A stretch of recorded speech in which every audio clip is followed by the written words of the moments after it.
अगर आप भी चाहते हैं बिट्टू मलंगिया इंटरटेनमेंट का ऑडियो वीडियो सबसे पहले आप तक पहुंचे, तो लाल बटन को दबाकर चैनल को सब्सक्राइब करें और बेल आइकन दबाना ना भूलें।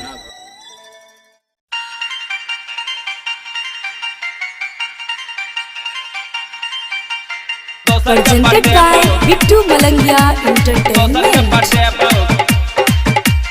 अखन आज सुन रहल छी झारखंड फिल्म के शानदार प्रस्तुति।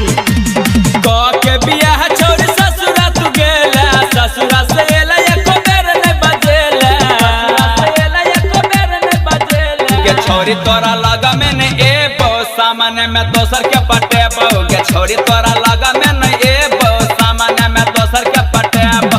कह के बियाह छोड़ ससुरा तू गेला, ससुरा से एला एको बेर ने बजेला। के छोरी तोरा लगा में ने एबो सामने में दोसर के पटेबो, के छोरी तोरा लगा में ने एबो सामने में दोसर के पटेबो। अखन आज सुन रहल छी हाजे दी सा झारखंड फिल्म के शानदार प्रस्तुति। Sumit Satish DJ Bittu Malangiya, DJ Bittu Malangiya. ससुरा तू जैसा पहले केला नहीं तू भेट के, केला नहीं तू भेट के। कते दिन सा तोहर के छौरी कर छलियो वेट के, कर छलियो वेट के। अब हम तोरा तरफ बोगे छौरी एको बेर नहीं बजेबो, अब हम तोरा तरफ बोगे छौरी एको बेर नहीं बजेबो, नहीं बजेबो।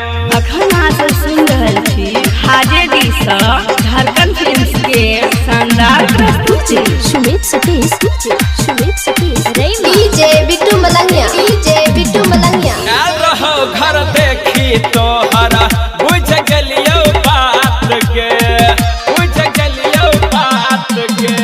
छोड़ के हमर हाथ के छौरी देबे दोसर के साथ के, देबे दोसर के साथ के। परम हमारा बस जे तोगे छौरी एको बेर नहीं बजत, तोरा सामने में सखी के पटे तोगे छौरी एको बेर नहीं बजत। कह के बियाह छोड़ ससुरा तू गेला, ससुरा से एला एको बेर नहीं बजेला। के छौरी तोरा लगा में नहीं एबो सामने में दोसर के पटेबो, के छौरी तोरा लगा में नहीं एबो सामने में दोसर के पटेबो। Presented by Bittu Malangia Entertainment।